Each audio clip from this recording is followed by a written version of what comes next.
Mesmo preso em cadeia de Lusiânia, detento mantinha ativa rede social.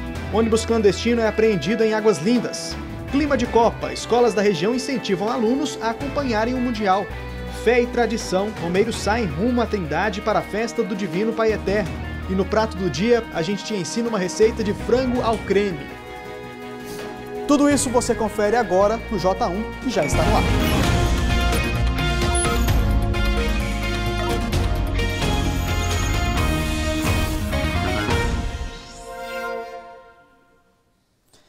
Ótimo dia para você. A gente abre essa edição falando de um homicídio que aconteceu ontem à noite no Jardim Gá. Um homem de aproximadamente 45 anos foi morto a tiros atrás de um supermercado ali da região. Ele ainda não foi identificado. Você vê imagens do local onde esse homem foi achado. Segundo testemunhas, a vítima caminhava pela rua quando foi abordado pelo suspeito, que atirou várias vezes contra ele. A suspeita é de que tenha sido um acerto de contas. A polícia já começou a investigar esse caso e até agora ninguém foi preso. E olha só que absurdo, gente. Um detento do presídio aqui de Lusiânia teve acesso a um aparelho celular. Agora, a Diretoria-Geral de Administração Penitenciária do Estado está apurando para saber como ele teve acesso a esse aparelho dentro da prisão. Ele mantinha ativa uma rede social mesmo preso. O detento é Washington de Deus Oliveira. Nessa postagem ele comenta uma prisão feita em Cristalina na tarde de terça-feira. O preso mantinha a página dele atualizada, com várias selfies feitas em dias alternados. Essa é do dia 5 de junho, esta outra do dia 16 de junho. A página foi retirada do ar hoje, depois que a nossa equipe questionou a Secretaria de Segurança Pública por que um preso de dentro da cadeia mantinha ativa uma rede social. A Diretoria-Geral de Administração Penitenciária do Estado disse que o aparelho celular foi apreendido dentro do presídio de Lusiânia e que foi feito o isolamento preventivo do preso e foi aberto um processo disciplinar contra ele. Falando em celular na cadeia, ontem uma mulher de 21 anos foi flagrada tentando entrar no presídio de Formosa com celulares. Os dois aparelhos, 20 chips e um carregador estavam escondidos nas partes íntimas. Ela é moradora de Hidrolândia e estava indo visitar o companheiro, que está preso. O material foi apreendido durante uma revista íntima. A mulher assinou um termo e foi liberada em seguida.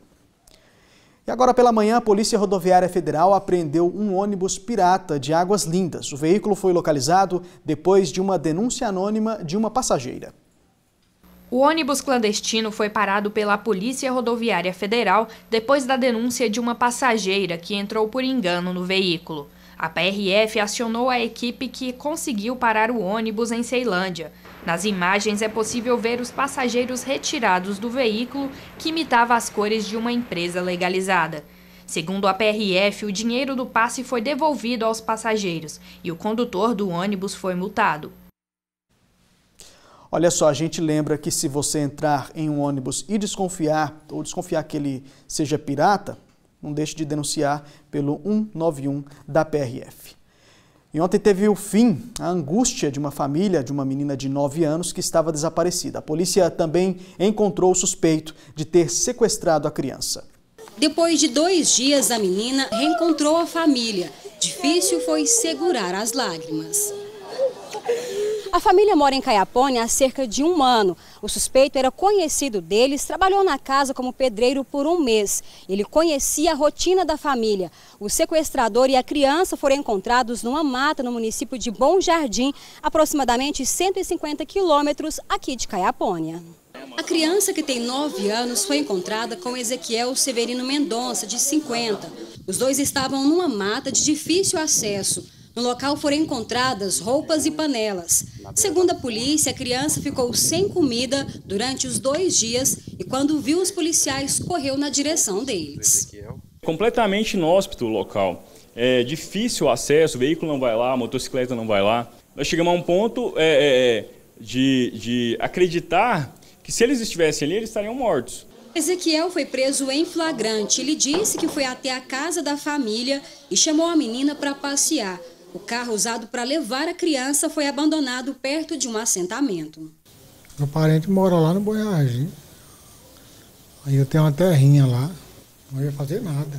E aí nós ia voltar hoje para trás. O seu Delvaci até ajudou nas buscas e está feliz com a volta da criança. Até 2h30 da manhã, né, andando nos matos, nos buracos. A gente tem familiar, tem filho, tem sobrinho. Maravilhoso. E você não sabe a felicidade que eu tô. Eu e toda a minha família. Vai ser vida nova, né? A gente vai começar tudo de novo e esse assunto já, a partir de agora, é passado. Final feliz, ainda bem, né? Outro assunto agora, 2 menores foram detidos ontem quando tentavam roubar uma farmácia em Cidade Ocidental. A PM chegou no local durante o assalto e deu voz de prisão aos menores. Os 2 têm 15 anos. A PM encontrou com eles essa arma chamada garruncha, R$100, 2 facas e um relógio. Eles foram levados para o primeiro DP aqui de Lusiânia. E veja a seguir os cuidados que você deve tomar nessa época do ano. Tempo seco e frio é um vilão, principalmente aí para quem tem asma. E hoje tem prato do dia, a gente te ensina a fazer um frango com creme. 11h04, voltamos já.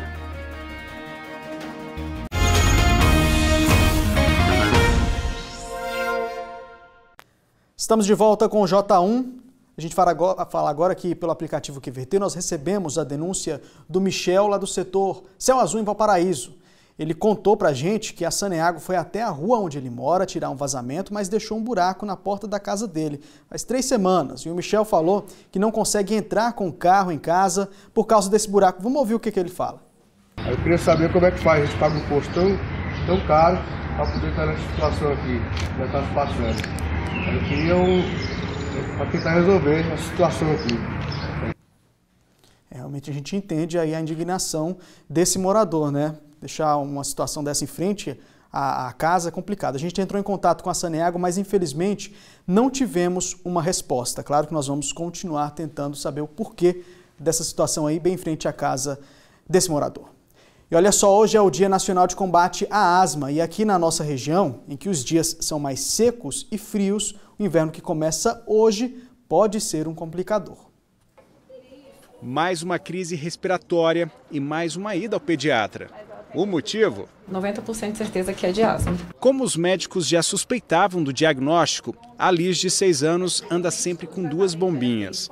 Uma com medicação para prevenir crises e a outra caso elas apareçam. Essa última crise, ela estava um dia normal, tranquilo, ela repentinamente apareceu um cansaço muito atípico dela. A noite muito mal dormida, com chiado, com ruído, até um leve assovio durante a noite. Para evitar sustos, no quarto da menina não tem cortina, nada de cobertor com pelos e os brinquedos. Pelúcia eu não posso, mas boneca de pano eu posso ter, mas tem que lavar. A doutora Andréia disse que nessa época de madrugadas frias e dias secos, as crises asmáticas são mais frequentes. A gente começa a tirar o casaco, o cachecol que estava guardado no armário o tempo todo, ele já vem com aquele cheirinho, já tem o acro, a gente tem a poeira, as partículas de suspensão por causa da secura do ar, ficam mais propensas a gente estar respirando. Ela ainda contou que muitos pacientes confundem os sintomas da asma com alergias. Por isso é bom redobrar a atenção nesse período do ano.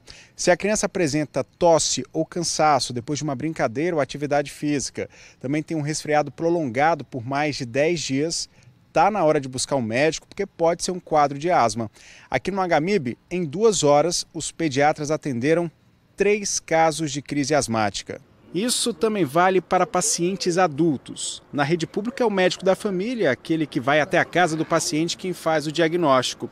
O atendimento com o especialista demora até 10 dias, de acordo com a Secretaria de Saúde. Se o paciente tem um diagnóstico de uma asma leve, ele pode ser acompanhado somente na atenção básica. Agora, o paciente ele foi diagnosticado com uma asma moderada ou até grave, esse paciente ele deve ser encaminhado para os 10 centros de referência do Programa de Atendimento ao Paciente Asmático da Secretaria de Saúde.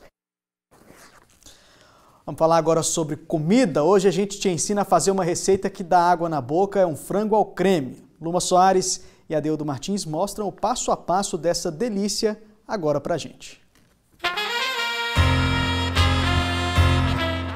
Se tem uma coisa que a dona Tânia sempre gostou de fazer, foi cozinhar. E essa paixão toda acabou se tornando uma profissão. Pois é, há pouco mais de 1 ano ela começou a fazer marmita para vender dentro de casa mesmo.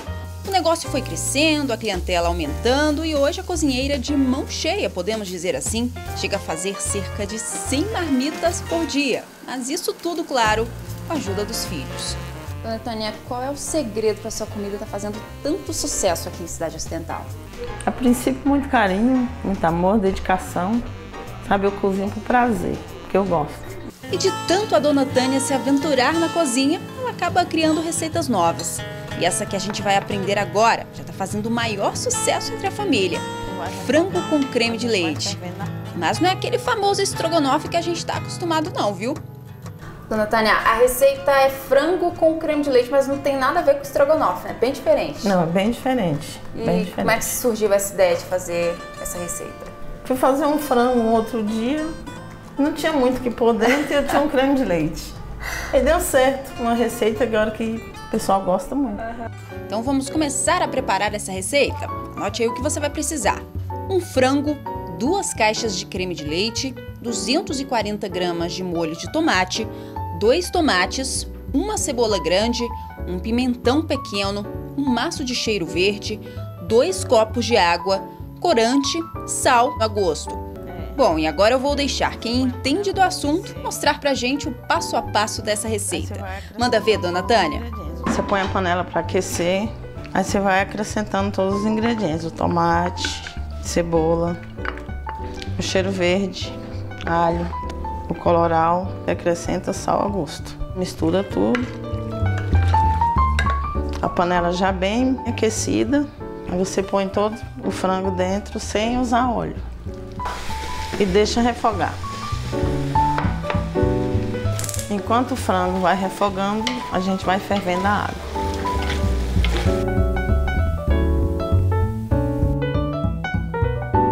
Depois de uns 6 a 7 minutos, você acrescenta o molho. Aí você põe aos poucos, vai mexendo. Aí você pode acrescentar água. Aí você tampa e aguarda de 8 a 10 minutos. Para finalizar a nossa receita, o creme de leite. Você tampa a panela e deixa uns 2 minutinhos.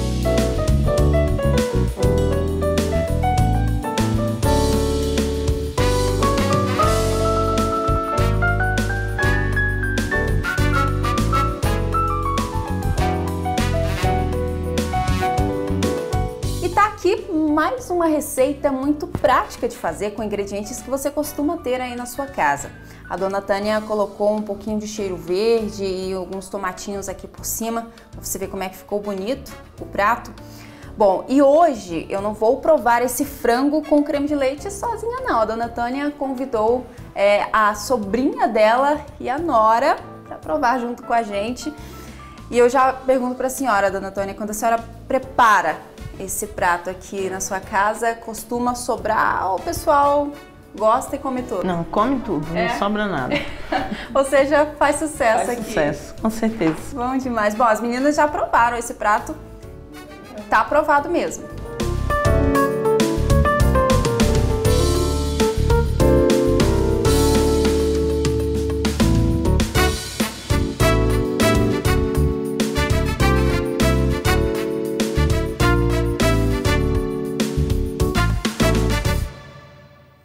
Deu fome, né? Se você gostou dessa receita aí, pode encontrar o prato lá na Super Quadra 16, Quadra 3, Casa 53, lá em Cidade Ocidental.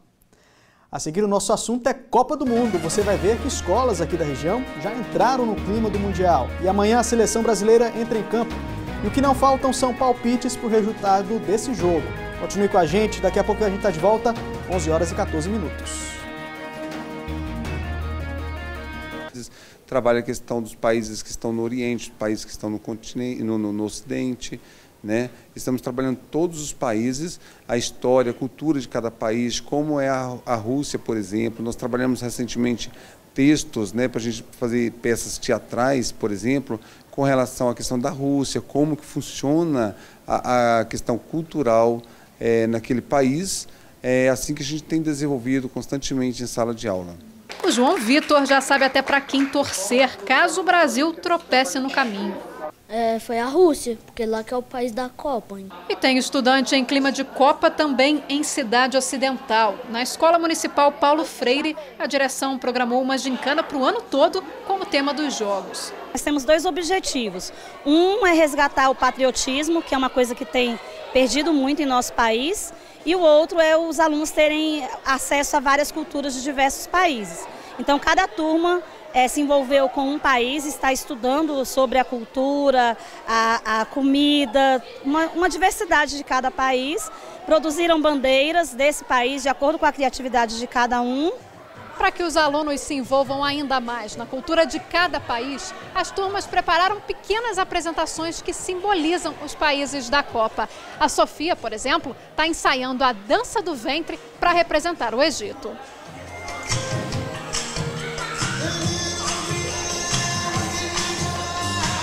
Diante da importância da cultura de cada país, nós trouxemos a dança do ventre, né, que lá no Antigo Egito simbolizava a fertilidade, elas dançavam balançando o ventre. Como é uma dança conhecida por todos, então a gente conversou entre os alunos e ela apresentando essa habilidade com a dança, a família se predispôs a trazer e aí nós trouxemos para poder estar mostrando um pouquinho da cultura de lá. Sofia, como é que tem sido para você se aprofundar um pouco mais na cultura do Egito? Tá sendo bom, porque eu consigo conhecer mais a cultura que originalizou a dança do ventre, que é uma dança que eu admiro muito. Aí não tem jeito, né? A pequena Sofia acaba mesmo ficando dividida na torcida. E tá torcendo também pro Egito na Copa, aproveitando aí o ensaio? Sim, pro Brasil e pro Egito também, né? E durante a Copa do Mundo, todo dia é dia de emoção, seja na torcida pelo Brasil ou talvez para ganhar o bolão. Nessa construtora em Goiânia, é um olho nos projetos, outro no bolão. Os 75 funcionários entraram no clima da Copa e na disputa interna da empresa. Cada um investiu R$10. Arrisca o placar de todos os jogos. Ganha quem terminar a Copa com mais pontos. Nos 3 jogos que acontece durante o dia, o pessoal o tempo todo entra no trabalho e o portal fica dando F5, atualizando para saber como está no ranking do balão. Quem está na lanterna chora, quem está nas primeiras posições já está sonhando com o dinheiro do balão. Tem aquela zoação, né, de futebol, de Copa do Mundo, de brasileiro. Já nesse centro esportivo, é bolão à moda antiga, no caderninho mesmo, só em jogos do Brasil.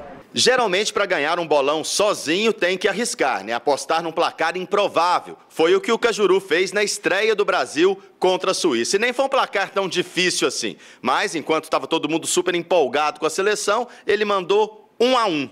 Empate e faturou quase R$400. Às vezes tem que deixar a emoção de lado, o coração e ir com a razão, né, Cajuru?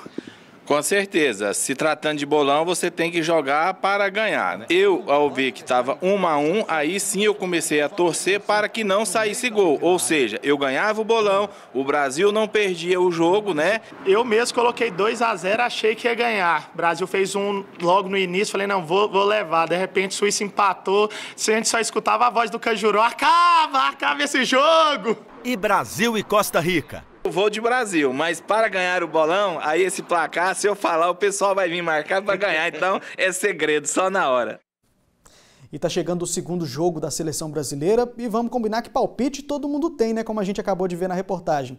Mas o que será que dizem os búzios e o tarô sobre o nosso futuro na Copa? Palpite todo mundo tem, mas acertar é para poucos. Dom que o gatinho Aquiles está mostrando que tem de sobra. Ele é uma espécie de guru oficial da Copa de 2018. Aquiles vive junto com outros gatos no Museu Hermitage, em São Petersburgo, cidade sede da Copa. Ele é surdo, mas, segundo a veterinária que cuida dele, tem uma grande capacidade sensitiva. Essa fofura de gatinho já adivinhou o resultado de 2 jogos, Rússia e Arábia Saudita e Irã e Marrocos. E agora a promessa é que ele acerte o resultado de Brasil e Costa Rica, jogo que acontece nesta sexta-feira. Na Copa de 2010, da África do Sul, também teve um oráculo, o Polvo Pou. Lembram dele? Pou adivinhou todos os resultados da seleção alemã. Naquele Mundial foram 8 jogos da Alemanha e 8 acertos do Pou. A previsão do polvo funcionava com potes de comida em seu aquário. Ele era atraído com mexilhões colocados em 2 recipientes iguais, com as bandeiras dos países que iriam se enfrentar. Aqui no Brasil não temos polvo nem gatinho, mas temos videntes. E um deles fez projeções da Copa, os próximos lances da nossa seleção. Velas, cartas, búzios. Respondam. Como será Brasil e Costa Rica na sexta? E não sei não. O jogo do Brasil e Costa Rica está na faixa de 2 gols para o Brasil e 1 gol para eles. Mas o Brasil se sagra, nesse jogo ele passa e passa bem. Aê! E os gols serão de quem, hein? O Gabriel, Neymar e o Felipe. Tem uma marca boa. E eu acredito que eles estão prontos aí a fazer o gol. E na quarta-feira que vem, que tem Brasil e Sérvia? O terceiro jogo vai ser assim um passeio, né? Eu vejo uma média de 5 gols na partida e o Brasil, claro, se destacando muito bem. Agora vamos nas cartas. O que elas dizem? O Brasil pega a Alemanha. De novo? Vai pegar e pegar muito forte com a Alemanha. Não vai ser de novo 7-1 não, né? Como todo mundo tem esse medo, é melhor se preparar. Que nós vamos pegar a Alemanha no começo da segunda fase. Mas olha a boa notícia, gente. Tudo indica que o Brasil vai para a semifinal. O problema todo é que o Brasil está muito inseguro. Os jogadores estão com medo, né? Talvez medo de errar. O que falta no Brasil é somente determinação, pensamento positivo. Porque futebol o nosso país tem. Então, meninos da seleção, nada de medo, hein? O Jogo do Brasil é amanhã às 9 da manhã pelo horário de Brasília. E a gente te lembra que você pode caprichar no verde e amarelo e mandar sua foto na torcida aqui pra gente, que a gente exibe essa foto amanhã no J1. Pode mandar pelo e-mail jornalismo.lusiania@tvanhanguera.com.br ou pelo aplicativo QVT. Intervalo comercial e daqui a pouco a gente fala sobre a tentativa de assalto a um policial militar aqui em Lusiânia. E a gente acompanhou a saída de mais um grupo de romeiros que estão indo à Trindade para a festa do Divino Pai Eterno. 11 horas e 27 minutos, voltamos já.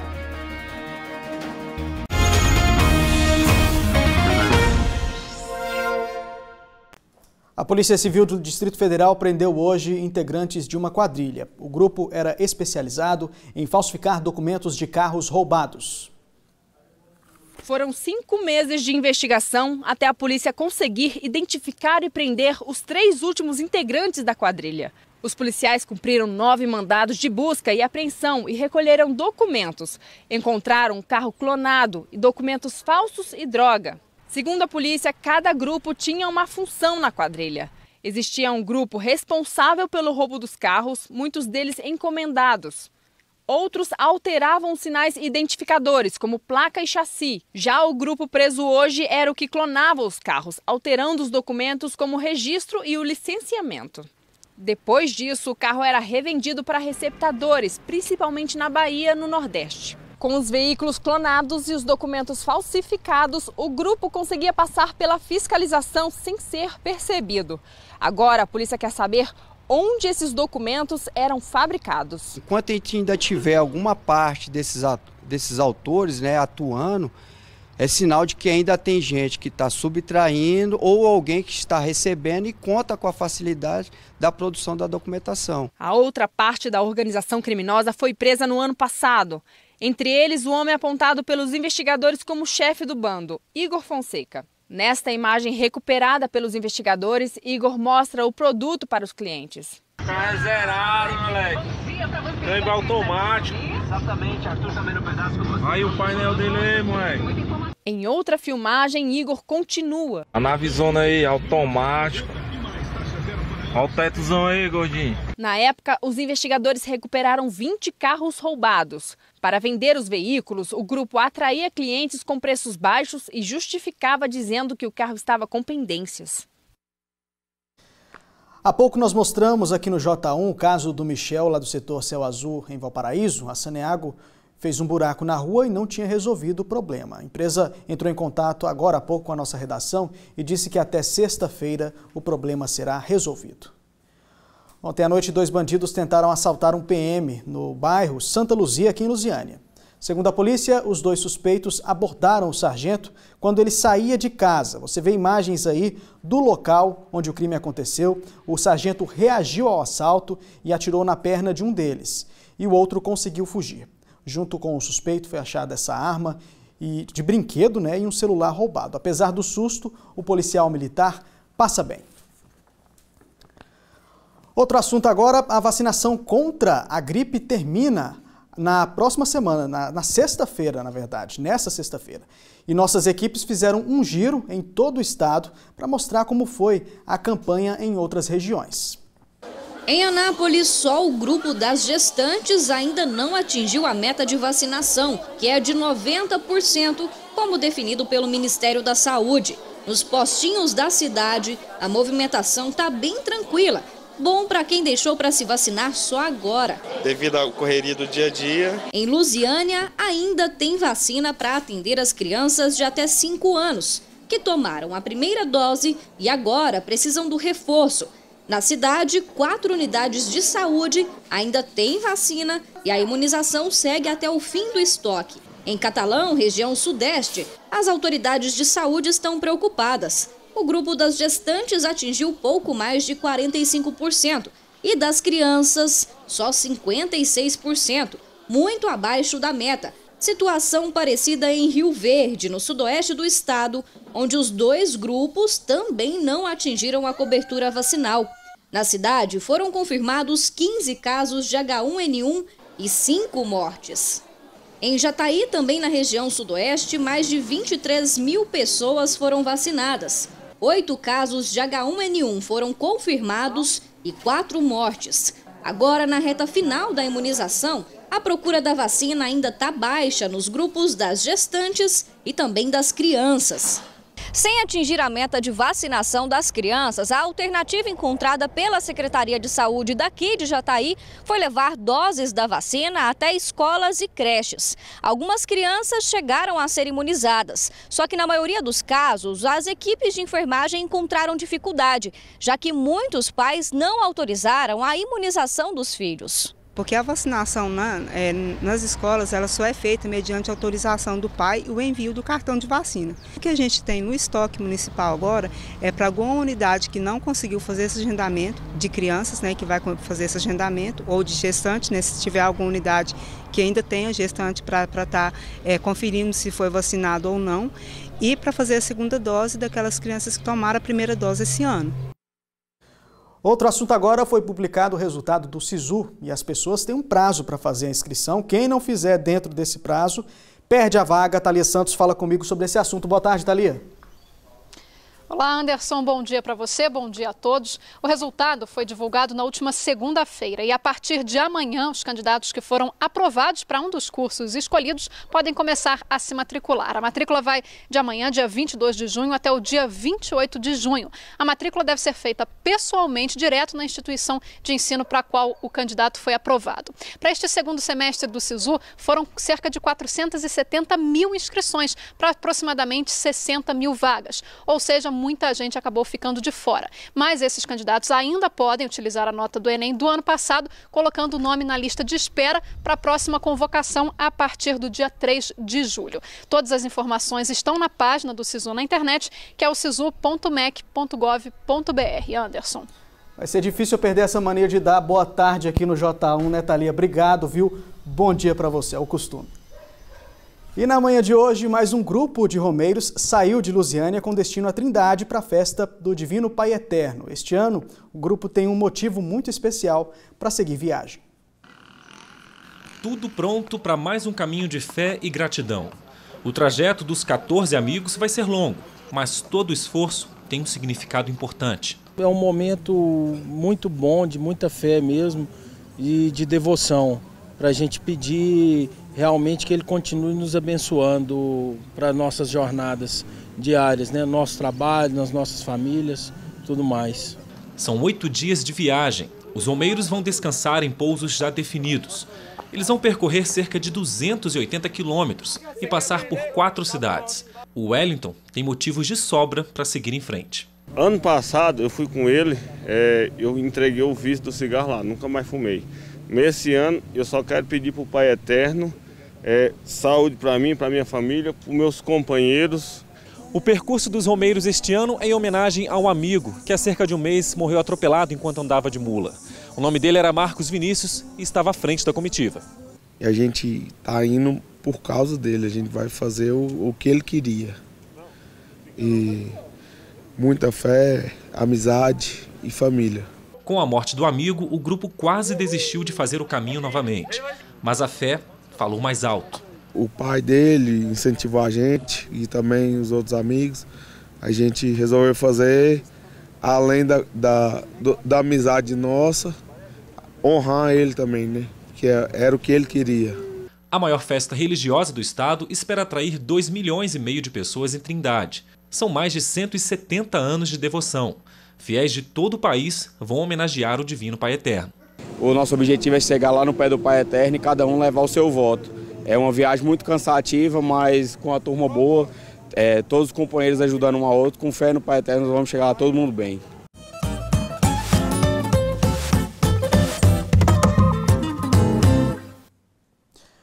O E-Goiás de hoje te convida para um passeio nas redondezas da cidade de Goiás. Vamos mostrar como esse cantinho serviu de inspiração para a música caipira.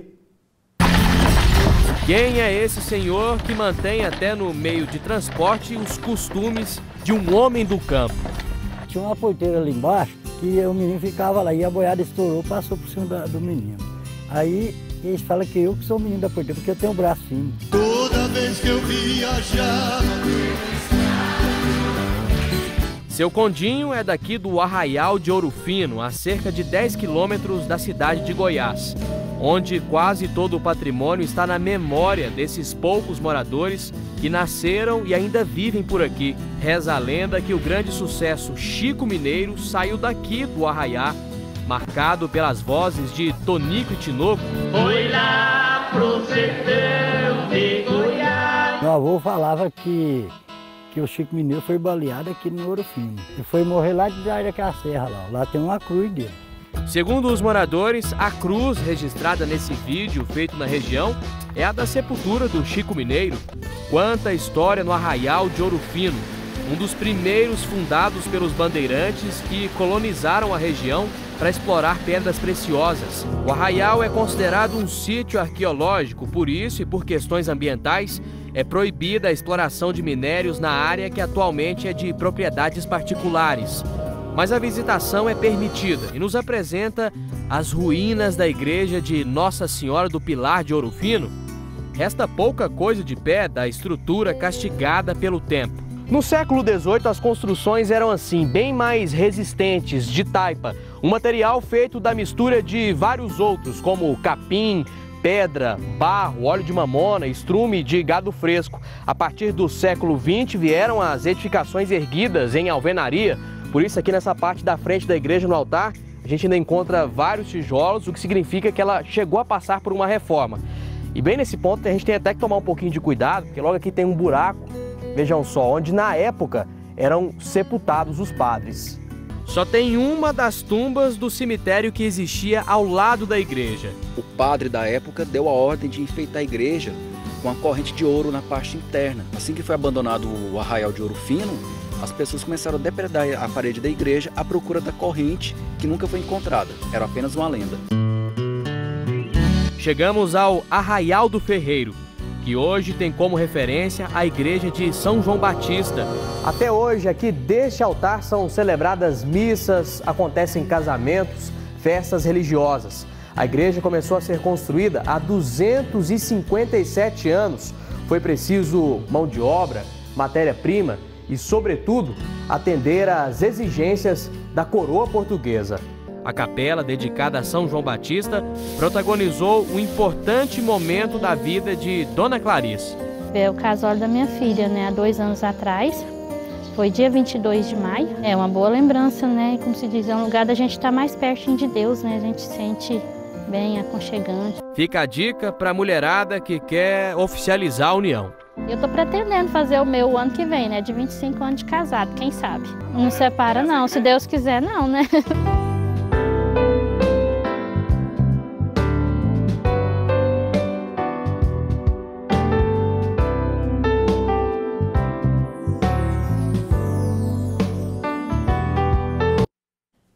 Realmente são lugares incríveis, né? O Jornal Anhanguera termina aqui. Um ótimo comecinho de tarde para você e até amanhã.